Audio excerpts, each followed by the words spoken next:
Yeah, I know. You're probably wondering, where have you been? Well, the last couple of days, I've been kind of traveling, and something happened to the state of Illinois. There was just a mass exodus. It looks like Chernobyl.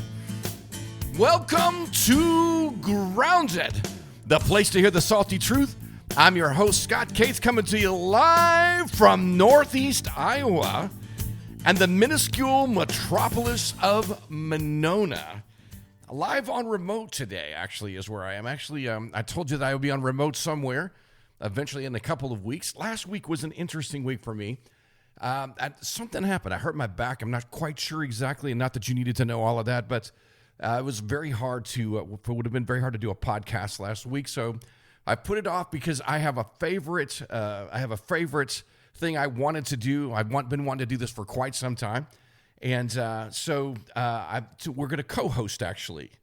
I'm co-hosting today, and I'll tell you about that in just a second. Meanwhile, in Iowa right now, 78 degrees, really nice, humid, corn everywhere as far as the eye can see. I mean, the corn is out, and that's where the humidity in Iowa, I think, it comes from. So at least that's what they say.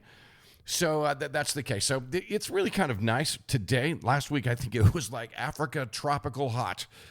Here in Iowa, but I wouldn't know that. I don't live here, but my co-host does actually live here, has lived here the majority of his life.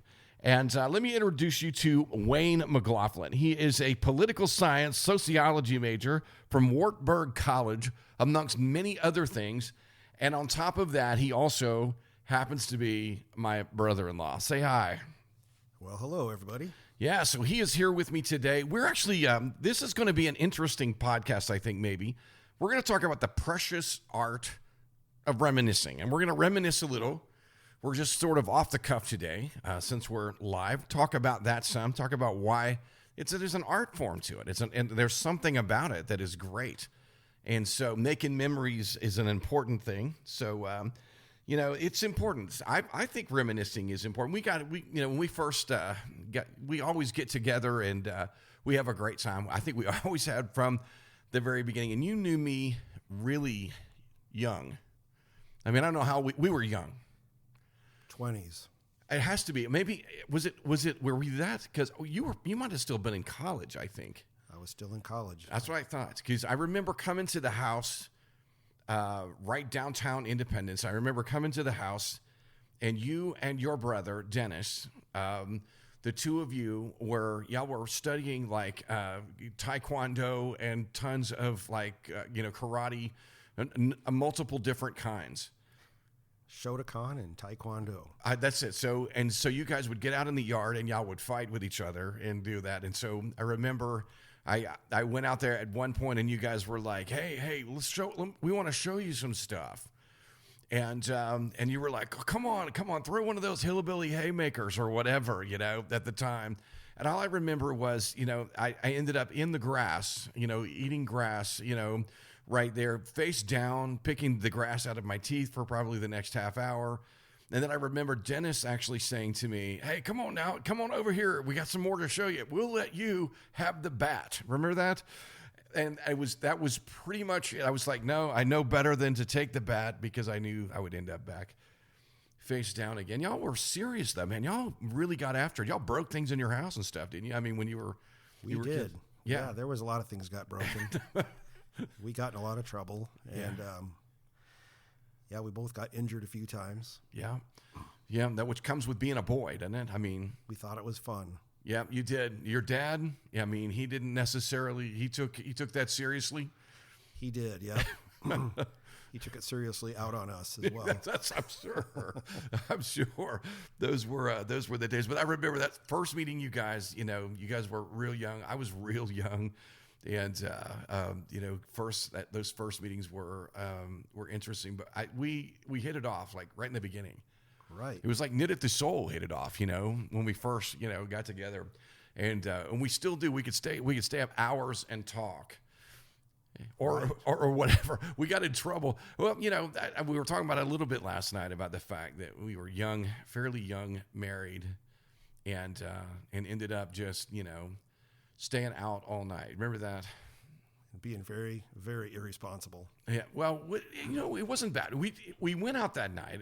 I remember that first night that that night that we went out, you had come to visit me in Florida. Mm-hmm. And I said, hey, let's go fishing. And that's what we were going to start with. That was our intent. That was our intent. We went to this bridge and we fished off of the bridge. I mean, that's what we were doing. And we had great fun doing that. Caught a lot of fish. Ocean catfish. We did. Well, we caught a lot of that too later. And then we caught a lot of fish off that one bridge. And then we left there and we went to these old Civil War forts. And we were walking around at night after hours where the gates were all closed. We walked along the walls, and we literally got through. We got into these Civil War forts that actually had World War I batteries that were built, these World War I forts that were built in there too, as well, along with these old Civil War forts. Then we were touring around that area, and we decided to go into a place that was completely condemned. We climbed onto the roof. Remember that? I do. That was... Somebody was watching over us that day. We got on the roof of that place, and we were urban exploring. I guess that's what you would call it. And we had found a hole in the roof. We found the hole in the roof, and we decided to figure out how deep it was. So we chucked a small rock, and it was a long time before we heard a sound. Yes. And it was a far, far away. And so we were trying to figure out the ways to lower ourselves down get into this dark ravine basically of a place. But we never, we had to, I was thinking, hey, we could get in this way. We could get in this way. It never dawned on me how to get out. I never thought of it. It was all barred up everywhere else. So if we'd have gotten in there, we'd have been stuck in there. There's water on the floor was all water of this place. I have no idea how deep. We'd have been doomed for days. I know it. And and so we sat there. We thought about what we would do. I remember we laid on the roof of that place and looked up at the stars. I remember we laid on the roof of that place and we looked up at the stars and just kind of sat there for a while. It was just an absolutely gorgeous night. We had a great time. And then we were young. Now we were probably late 20s, maybe mid 20s. Mid 20s, for sure. Yeah. Mid 20s, and we just talked about everything. I don't think we ever shut up. We talked the entire time. It was a great night. It was for us. It was. We got up from there and we went back and we stood basically just at the base of the Gulf, and we cast into the waves and caught catfish all night long. Yep. Until the sun came up. And then we knew we were in trouble. Then we knew we were in trouble. Yes. Both married, and we had no clue it was that late, really. Those were the days before cell phones. You didn't have that. We didn't have cell phones. We didn't have any way. There was no, because Terry was talking about it. She said there were no cell phones in the day, so we didn't know who to call or what. You'd have to go to a pay phone to call someone. Remember those days? Yeah, that was just normal, though. It was. And so we went, the sun's coming up. It's still a 30-minute drive home. So we drive 30 minutes to come home. And the first person waiting is your wife. She didn't look very happy. I thought to myself when we were pulling up, I felt really bad for you.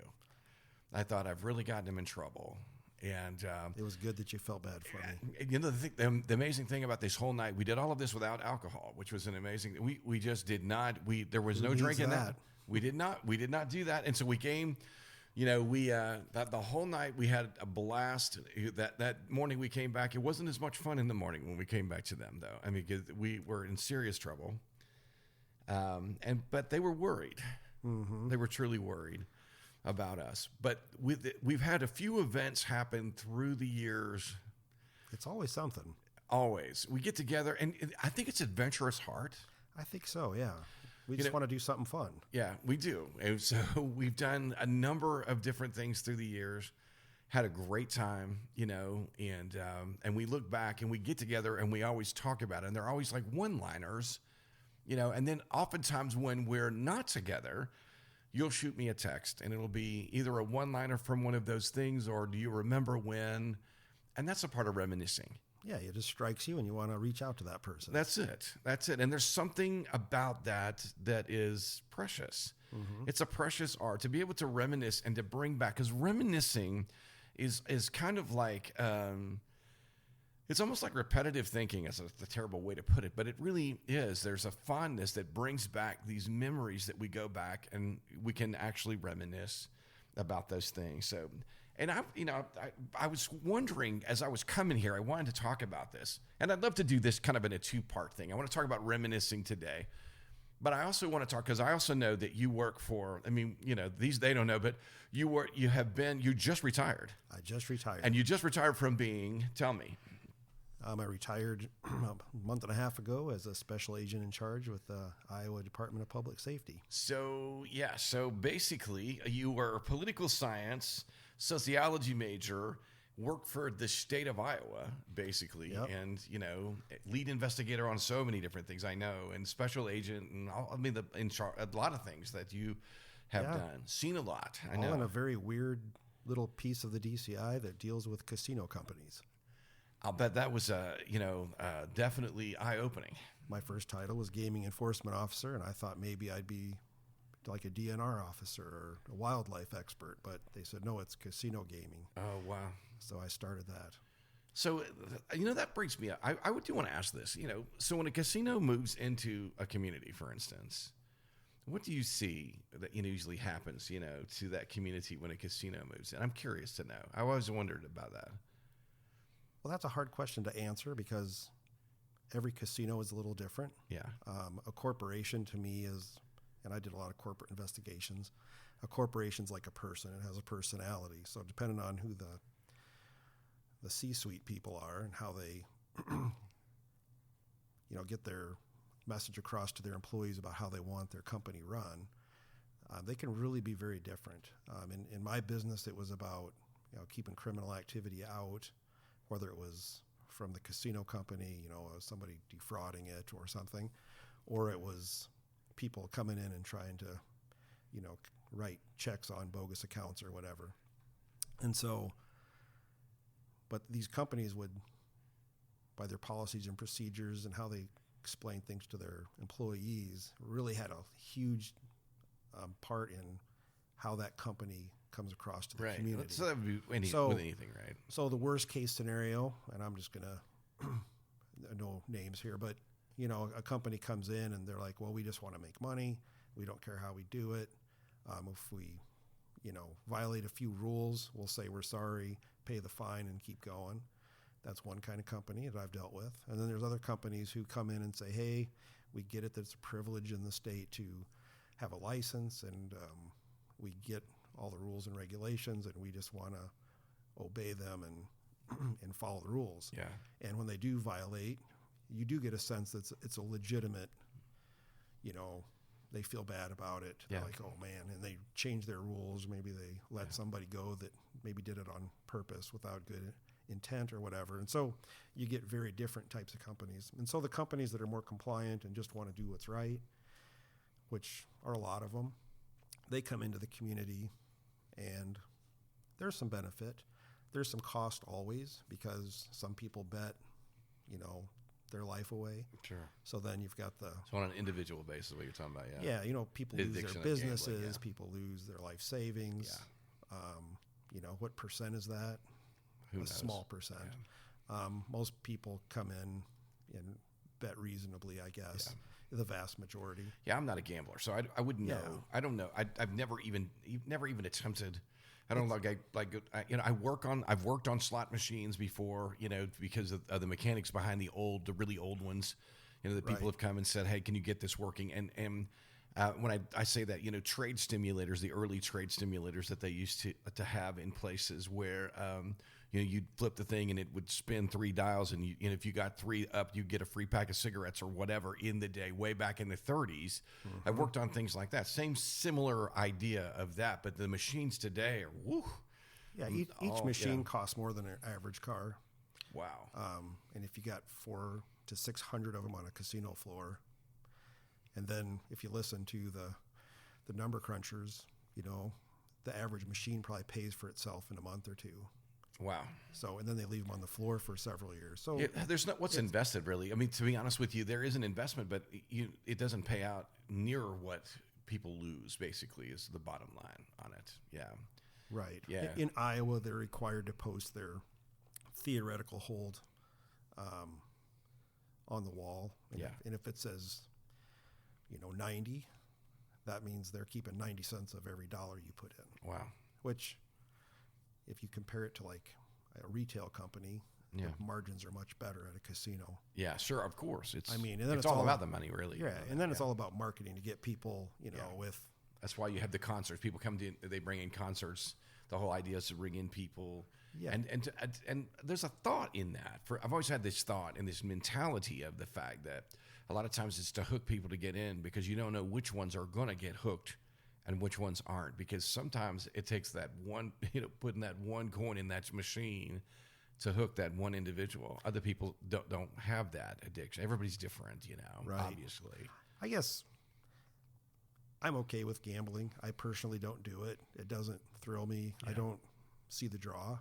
But I don't smoke either, and some people do. So Yeah. it's like whatever. So some people enjoy it.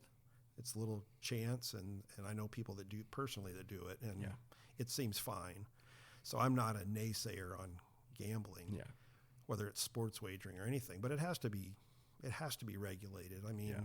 the reason the states all regulate it as much as we do is basically historically, if you watch the movie Casino or whatever, the states took gambling away from organized crime. Yeah. And we Sure. saw all the problems with organized crime, people getting their legs broke, or, the loan sharking and stuff like that, and so you can't have that. Yeah. And so there's rules about basically, not allowing people to over gamble. Yeah. Yeah, the whole reason for the regulation and all of that is to protect humanity from humanity, and basically is what it is. It comes down to law enforcement altogether. It's to protect and serve. Who are you protecting from? You're protecting people from each other, is basically Right. the bottom line. And when you get into it, so yeah, I see that. So that's quite the career, because I remember in the early days you talked to me about actually being on the gambling boats. You'd be in. On these boats, as well. Later on, you become, lead investigator and, special agent and all that, which is not necessarily right on the boat anymore. It's in more. Office was still always on a boat. Yeah. Our presence was important there, just like a city PD. If they're not seen, Yeah. people start violating the law more I would frequently. say, Same kind of a deal. I'd say it's probably not easy, though. I would say it's not necessarily an easy life to be watching over humanity to make sure everybody's doing the right thing. I'd say that's not exactly the easiest life in the world. Well, it's it's kind of mundane, because you're looking at these very precise rules and regulations. You should be able to understand and know them all. Yeah. And then when something's amiss, you recognize it right away, because they're not doing it the way they should. Right. And so, just it's very boring and monotonous. Yeah. But at the same time, very important. Somebody needs to do it. Yeah. So yeah.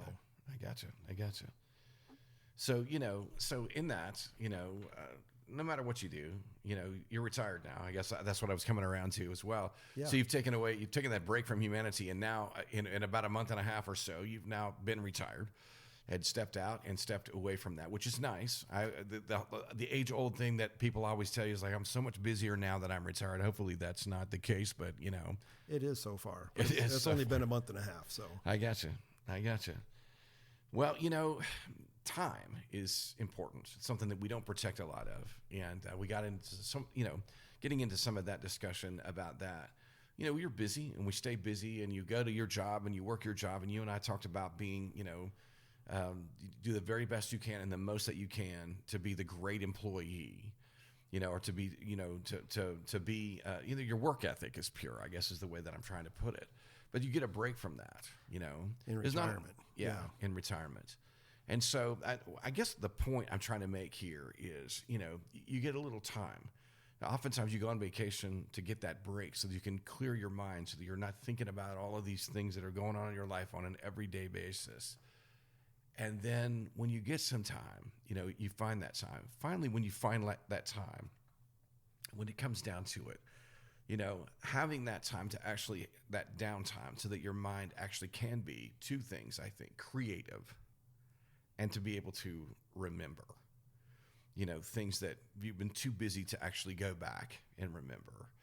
And one of the things I was like, not long ago, reading this article, literally just a few hours ago, reading this article about the fact that the human mind can only take in relatively about 7 things at a time, and only for a short period of time before you can't take in any more. And if you get interrupted in the middle of doing something while you're that task saturated, I guess, in the process, that it would take 20 to 30 minutes. For instance, if you're busy at your job, you're working at your job, and you've got, this that you have to do, you've got these things that are waiting, all these things that are on your mind, you get a text message and it interrupts your train of thought. It takes 20 to 30 minutes to come back to the same ability that you had before you got interrupted by that text message or that phone call. 20 to 30 minutes to get that focus to come back. You do that enough times during the day and it affects your job, but it also affects other things as well. So even though let's say you're working, one of the things that makes a big difference, I think, in our life is the people that we spend that time with. Now, you develop your relationships with your coworkers, which is great. But oftentimes if you get really consumed in your work more than anything else, and that becomes the most important thing in your life, your family suffers. It's true. As a result of it. And from time to time I was guilty of that. Yeah, same. I get that. Because you feel like this can't be accomplished without me, or right. That nobody can do it the way maybe I can do it or whatever in that. And so, or you've been given this task to do and you want to see it to completion or whatever that is,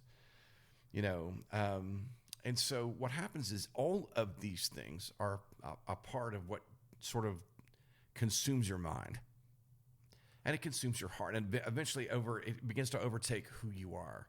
Mm-hmm. So at some point you have to come to a place where you kind of back up from that for a minute to reprioritize the things that are important. And in that reprioritizing process, it takes some downtime for that to happen. As you reprioritize in that process, coming back to the fact that you are now reminiscing, there are things you look up and say, I haven't seen this person in a while. I would really, and those thoughts come to mind. I was, looking at this. I guess my question to you is, how important is it to reevaluate where you are in your life? I mean, I'm thinking maybe that's a daily basis thing. What's important today? What's important, and really looking at, the things that are truly important, because it doesn't take long to be consumed by something and forget completely the most important things in your world. Well, I think the best person to answer that would be my wife, because she brings it up from time to time, and she's not wrong at all. It hurts to hear it sometimes, but when I was working a month and a half ago, I had a lot of very important big things, as a special agent in charge. There's only 5 of us in the state in my unit.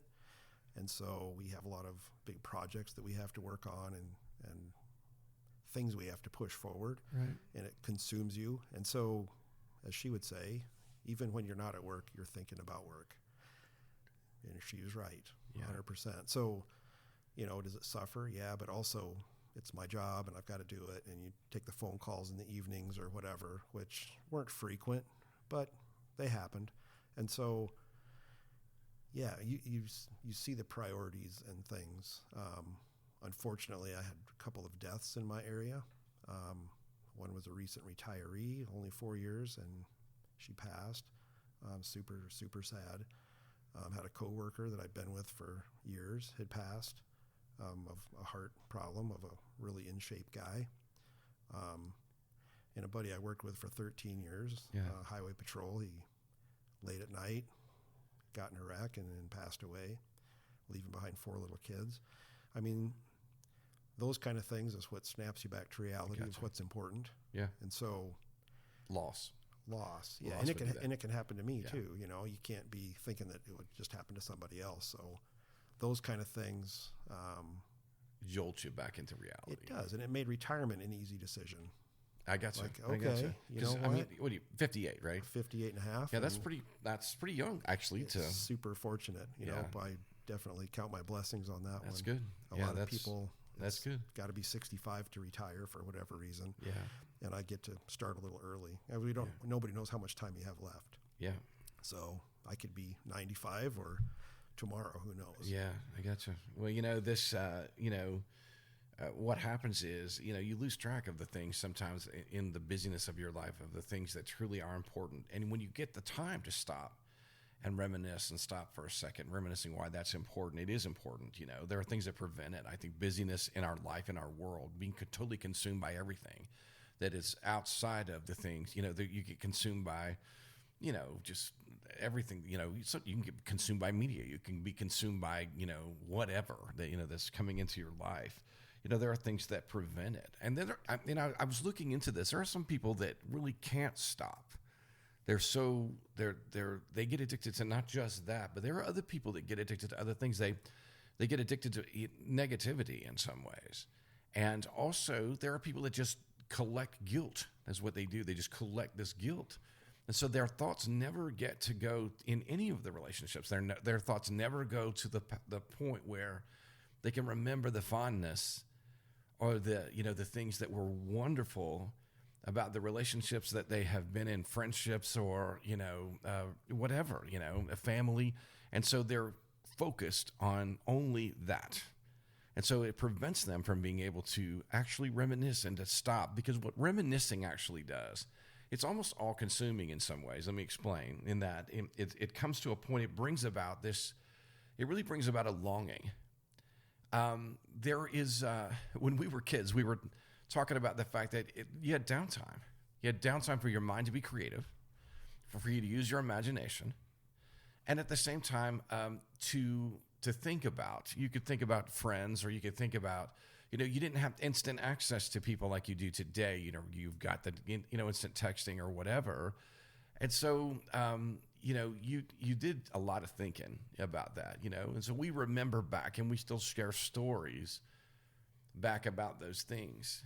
And it's amazing to me today, because I work with students a lot. I work with with kids, and I talk to them about things that they've done with their families. A lot of them don't do anything with their families. They don't have these moments. They don't know, uncles. I was just talking to my son Christopher today, who was talking about, you were down in the in the southern part of America not long ago, and he and one of my other sons went to go and see you, and it was fun seeing them, and it was great. And he said I wanted to, but a part of that was that reminiscing of the times that they had spent with you. When they were younger. I mean, and the fondness that they have for you. There's something amazing about that. And then I'm realizing as time progresses, and we'll talk about this too as well, because I want to talk to you probably next podcast. We'll go through another podcast here while I'm here, but the next podcast, I do want to talk about the changes in humanity that have happened over the last 20 to 30 years, and we'll get into some of that too. Some people can't reminisce because of the fact they have never mastered the art of being able to. Their mind is never quiet enough. There are not enough quiet moments for that to happen. Not only that, but at the same time, they're busy focused on the negative, not the great things that have taken place. And then it brings me to the thought of, when it comes down to it, in that reminiscing, when we were talking about these things, it is basic. It's a history of our lives. I like history. I know you do too. Yep. We're great history fans. We've talked about that, quite a bit. And I'm reminded of our founding fathers who were talking about, don't forget about these things. We were talking about Ben Franklin. I was telling you a little bit about Ben Franklin. I think I was telling your wife about Ben Franklin in trying to author the Constitution. At first, they couldn't write a line. They couldn't get along well enough. They were so busy at the task, when it came down to it, they were so busy at the task of this, that the only thing they could agree on was that they would put George Washington as the actual in control of the Continental Congress of the day, who are going to author the Constitution. But they couldn't get anything written down. Ben Franklin eventually steps up and says, look, why do we not just go to God, who rescued us, who we relied on, who We fought who fought the battles for us, who were there. We were praying all the time when we had a need. Why don't we have a need now? Why not go to God? He put a motion on the floor that they would bring in a minister in the mornings to help lead them in prayer each day as they prayed to get ready for the Constitution. And it failed. That article actually failed on the floor. And so with George Washington being in charge, they went about 4 days and they still could not write a word. And that morning, it was a Thursday morning, he walked in on Thursday morning and he said, "Follow me." And he led every single one of them down the street to the local church. And they had a meeting with the minister of the local church who led them in a short Bible study and a prayer time. They went back from that prayer time, and within 30 minutes, they authored the first line of the Constitution. And they were able to actually complete the Constitution, but it didn't start without that because they had to even the playing field. They really had to get their mind off of what their minds were on in the moment and focused on what was important. They'd forgotten each other, and they'd forgotten their God. These things, I think, are important. This is why I think both knowing where we've come from, our history, and the memories of it, and the fond memory of who's influenced your life. Now, on that day, it was the influence of providence, is what George Washington would call that, Yep. It was the influence of God in their life that they looked and said, look, God has looked favorably upon us, and we have fond hearts for him. But also to be reminded that they had fond hearts for each other. They were brothers for the cause. And that's important, keeping that history and keeping those memories and teaching that ability to reminisce to your children. So what that means is you get together, your kids are together, you reminisce together, you remind them of the memories. That way the posterity that comes doesn't forget. Does that make sense? Yep. And you look forward to the moments that you're going to come together again.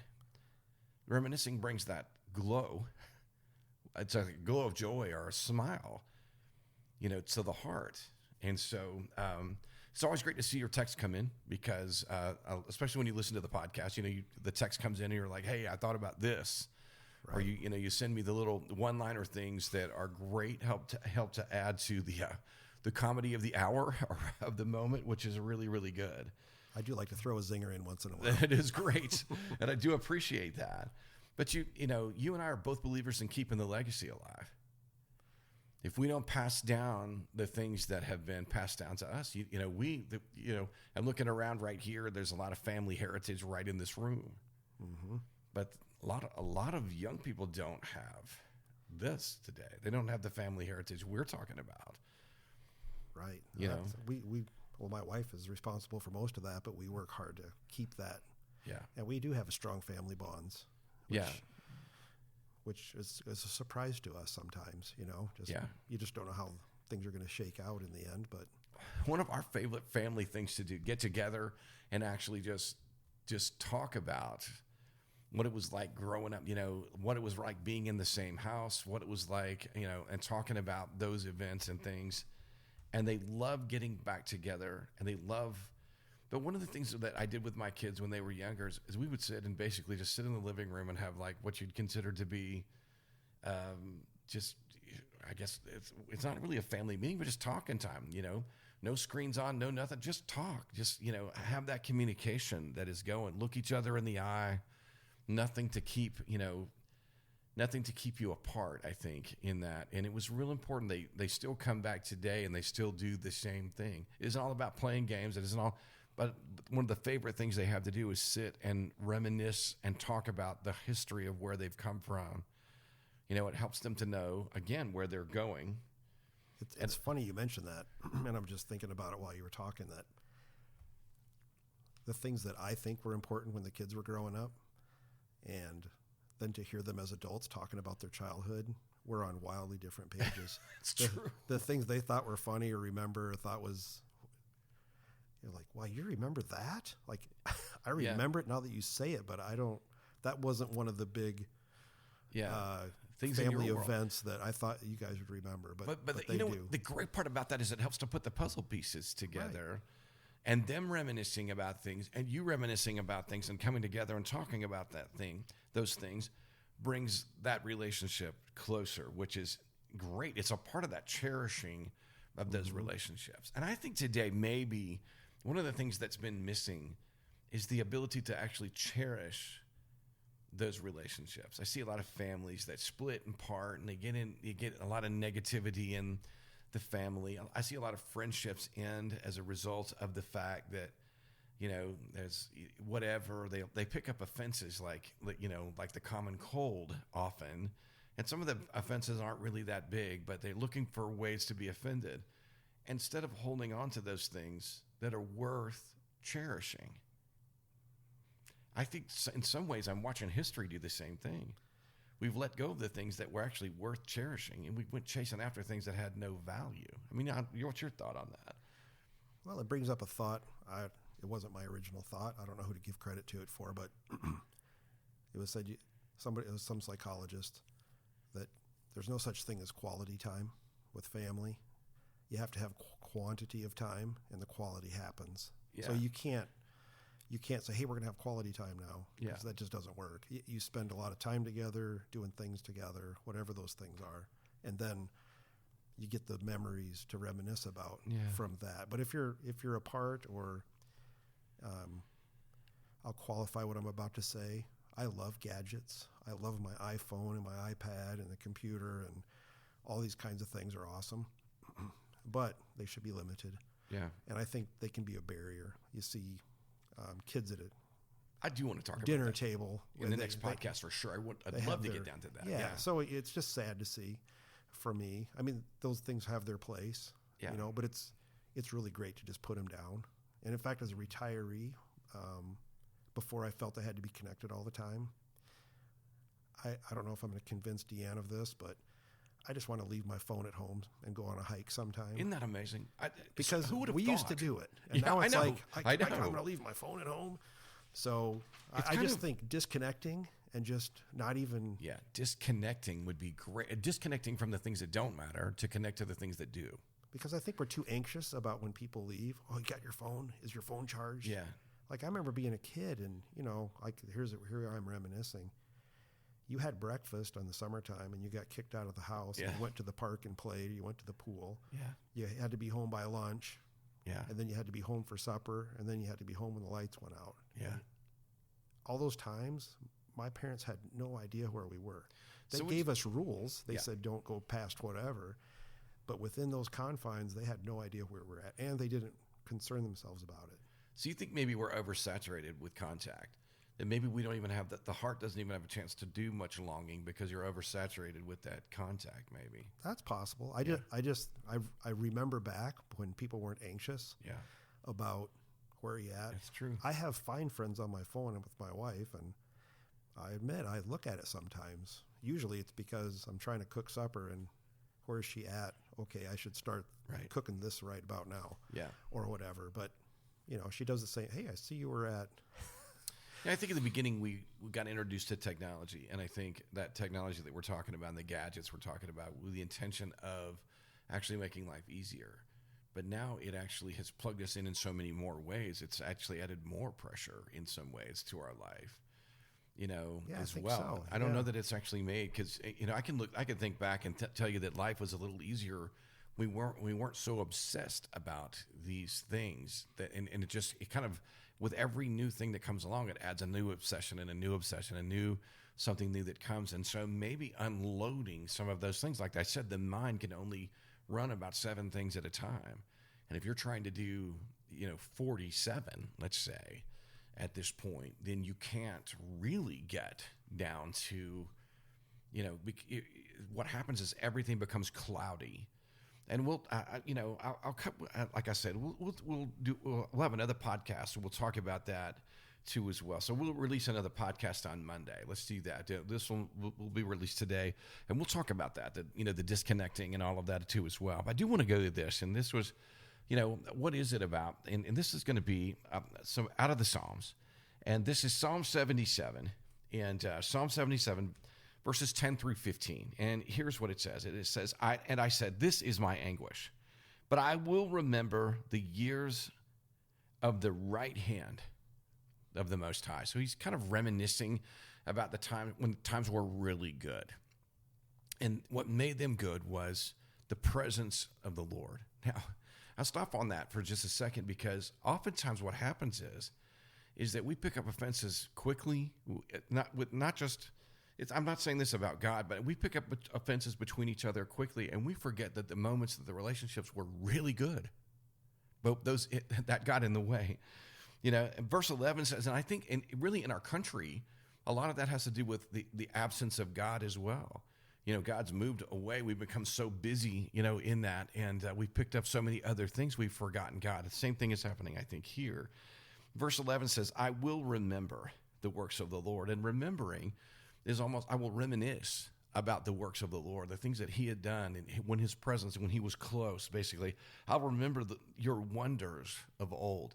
The idea of the wonders of old is the fact that God is revealing himself to him. And I remember when I could see you actually at work and the wonders of old. I remember how amazing that actually once was. I remember being a kid, by the way, and my grandparents would talk about things and what they remembered when they were young. And sitting and listening to those things, those stories of wonder about when they were children, of things that they saw that we didn't know anything about. And listening to them tell those stories, those were amazing times. They were telling you about the wonders of old that they experienced.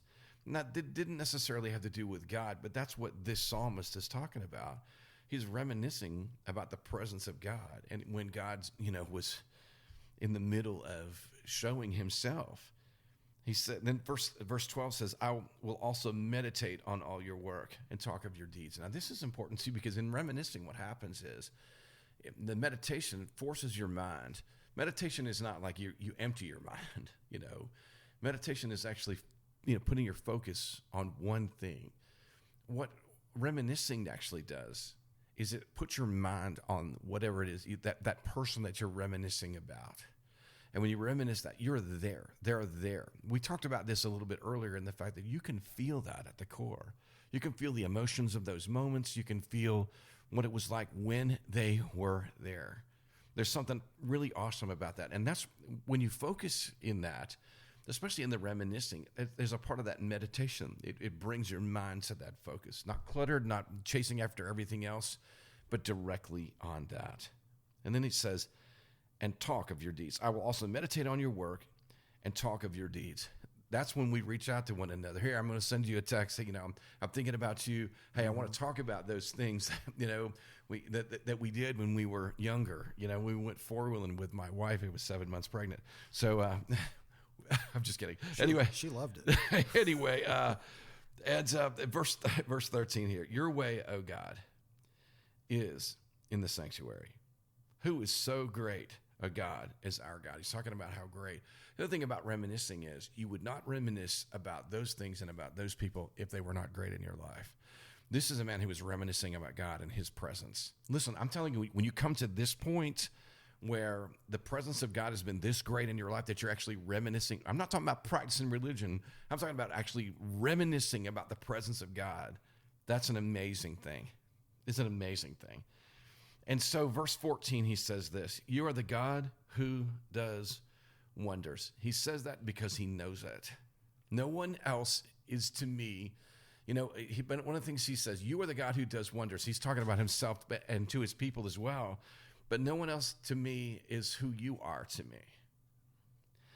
You've declared your strength among the people, and you have with your arm redeemed your people. So he has a fondness for God. He talks about the works of God. He talks about who they are. Very much even in this podcast, when we were talking about this, I talked about you, who you are, and why we're recording, all of that, what you mean to me in my life, what you mean to my children, what you do in your life. We talked about your work and what you're doing in your life, all the same thing. And these are the things that you talk about with someone who is important to you.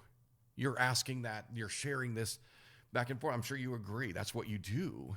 Exactly. And so in the process and the presence of all of this, God is who's important to this psalmist that is here. God is crucial and he's important, and his presence has been necessary. I'm looking at this and I'm thinking to myself, when do we actually see this happening today?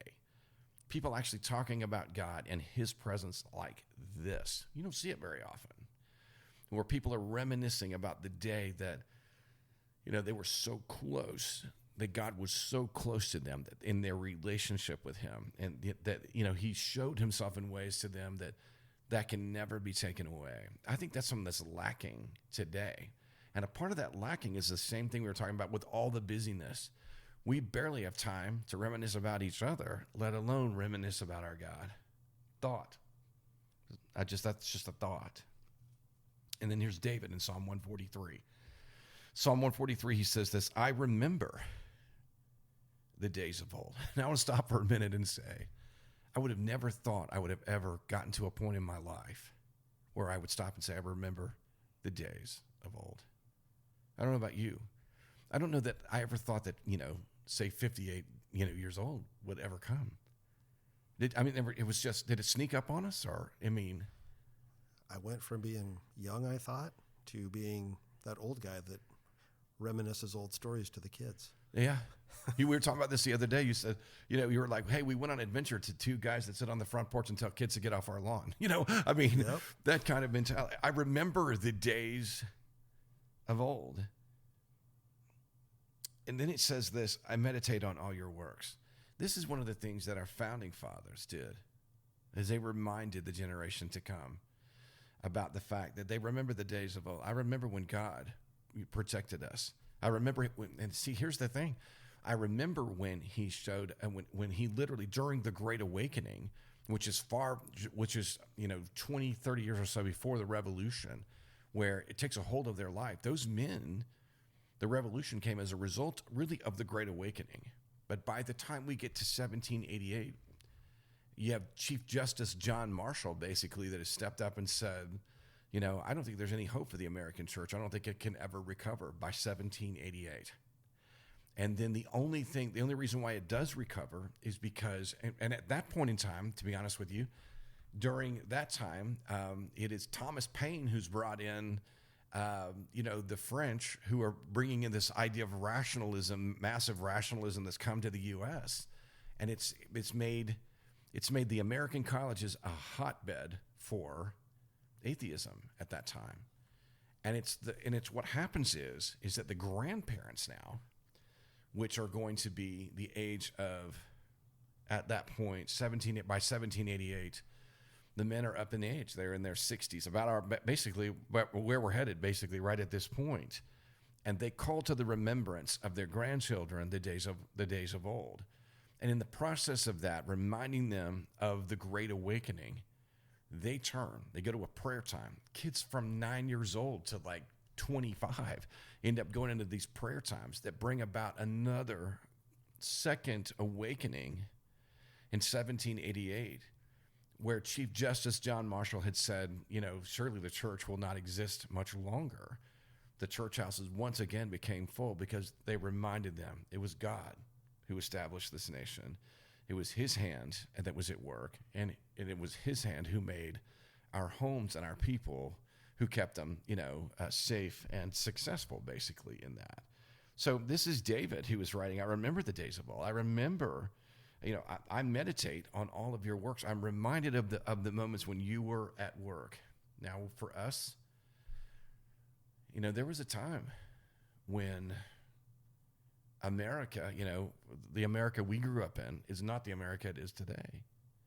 But we remind, our kids of those things. We talk about those things, and we tell our kids about those things, which is amazing. That's important. So he says, I remember those days of old.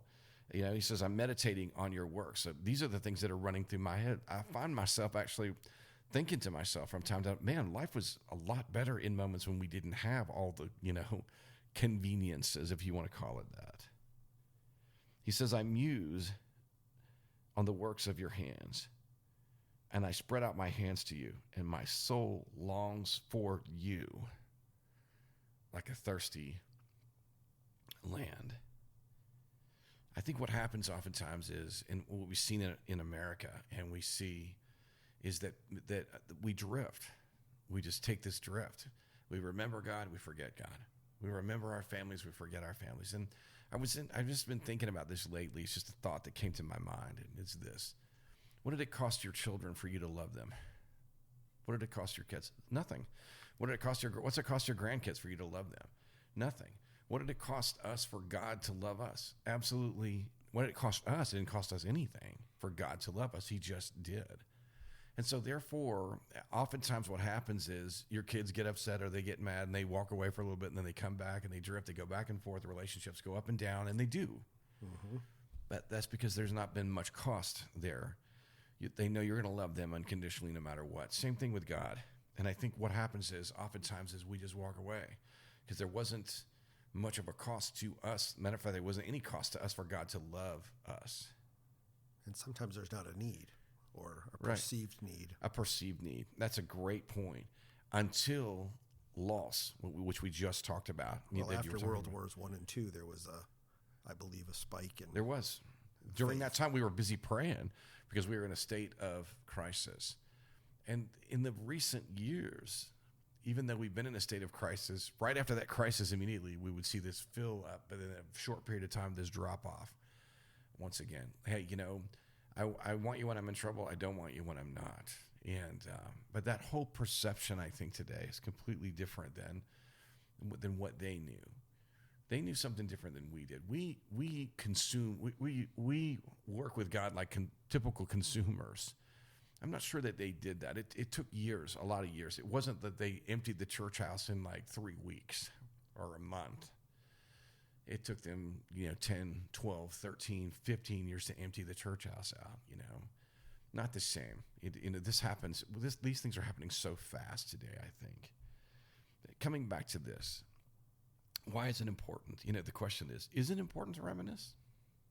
I'm asking you. Yes. Yeah. What does it bring about? It brings about a longing. And when it comes down to it, my soul longs for you, Lord, like a thirsty land. And I wonder, we reminisce, we talk about each other, we reminisce, but, when's the last time we actually reminisced about the Lord and his presence in our life and the work that he's done and sat and actually meditated on those things just like David is talking about here? I have to. He's basically saying, I got to really set my mind to focus on you because there's a whole lot of other things that will take my mind off of that. But Lord, I remember. So that remembrance of the days of old, when you first stirred my heart, when you were first there, remember these works, and I meditate on the works that you've done. I look back. I remember walking with you. I remember when I was here when this happened. I remember when you did this in my life. I remember when you moved in this direction. I remember when I cried out to you at a time when I really needed you, and you showed me that you were there. I remember all of those things. And so I stopped right here and I put my focus on your hands, Lord, where you actually were in my life. And the idea of that, when you take a kid and you got to try to get him to focus, and you're talking to him, you listen to me. My mom, she would take her hands, she'd put them on both sides of my cheeks, and she would say, look at me. Because your eyes are going everywhere else instead of looking at her. And one of the things I think he's saying here is he's saying, like, Lord, take your hands, put them on my face. Help me to focus on you, because there are so many things that this world has to offer that it keeps my focus off of you. I don't want that to be the case. My soul longs for you like a thirsty land, and everything I've ever reached for is completely empty. You have never been, and that's amazing. What's amazing about this is you are my brother-in-law, but you've been in my life for 30 plus. We're all going on 40 years, actually 40 years. Yeah, 40 years. And, and I've enjoyed every second of it. I really have. Me too. Yeah. And it's been an amazing time. And I have a lot of friends that have been in my life, but, you have been not just a brother-in-law to me, but a friend to me, which has been an amazing thing. And I very much have enjoyed, spending time through the years with you and looking forward to years ahead. I'm already looking forward to maybe sometime this fall, you guys coming to see us too as well. But I'm not going to do a brake job in your garage this time. Oh, no. we have made some messes, haven't we? Mm-hmm. Through the years and laughed about it. So we could go on and on with some crazy stories, but the things that bring laughter make all the difference in the world. I think it was Mark Twain that said maybe laughter is the best vitamin for the heart or something, along those lines. And, it's interesting, to me that one of the things that, that he said late in his life is that humor is what kept him alive. And we've always been able to laugh.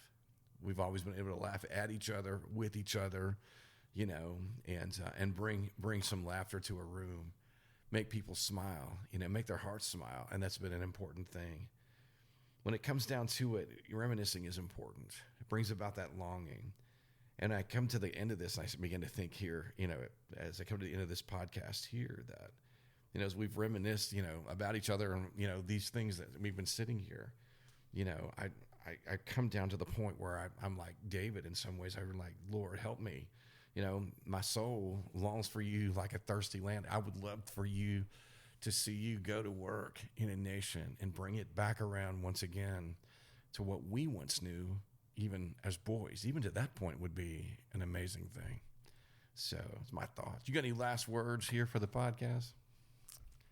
No, I just question if that was Mark Twain or Reader's Digest. I have no idea. Laughter, the best medicine. Yeah.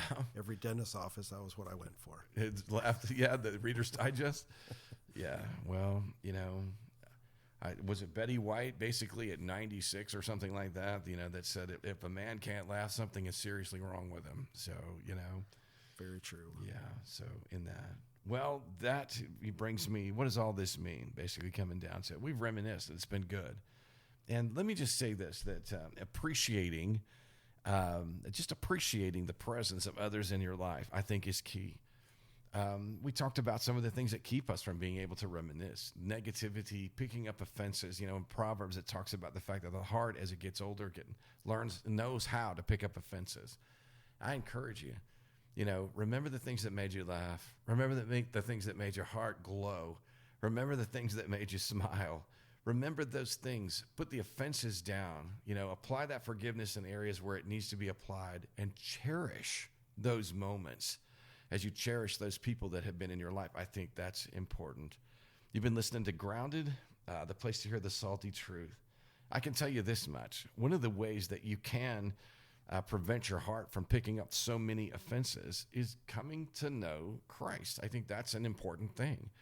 And to understand that oftentimes what keeps us in that state of negativity and what keeps us in that state of guilt all the time is the fact that we live out in a life that is, has a sinful nature that reigns in our life.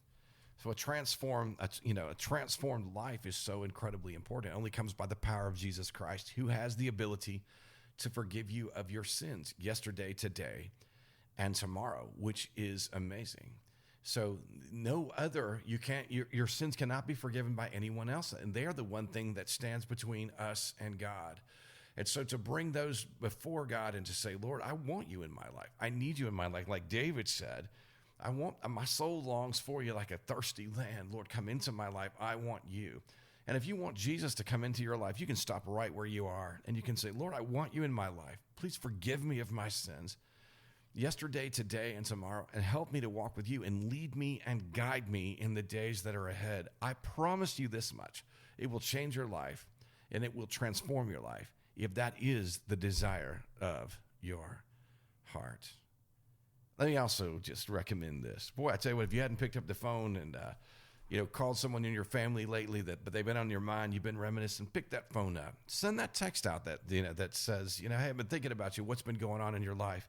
And whether it's a friend, a family member, it's anyone that God has maybe placed on your heart at this point, make that call. It will make a difference in their life. And to know that they are loved and that you love them and that they are important to you, that's important. So those are a few things that are on our hearts and minds today. Thank you, Mac, for coming and being a part of this podcast. We're going to do another one coming up. We'll have one for you guys Monday.